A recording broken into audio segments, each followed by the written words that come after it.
Дали врнежите од дожд можат да ја намалат посетеноста на пастрамалијадата и да го засенат настапот на музичките ѕвезди? Во наредните неколку денови времето останува облачно со можности за врнежи од дожд и ретки грмежи, велат од управата за хидрометеоролошки работи.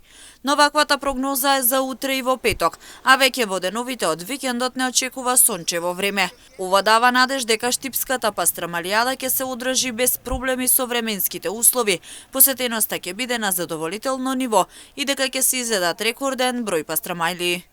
Утре и во петок ќе се задржи променливо облачно време во попладневните часови со повремено пороен дожд и услови за појава на ретки грмежи.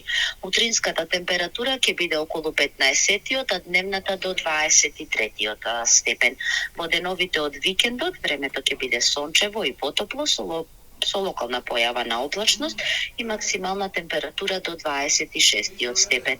Во недела утрото ќе биде посвежо со пониска утринска температура која очекуваме да се спушти до 9 степен, а дневната до 26. Во Штипскиот регион врнежи од дожд се можни утре и во петок, но истите ќе бидат со слаб интензитет. Врнежи од дожд во попладневните часови утре и во петок се очекуваат во Штипскиот регион, но со слаб интензитет. Оваа година за прв пат на Штипската пастрамалијада ќе се организираат и настани преку текот на денот.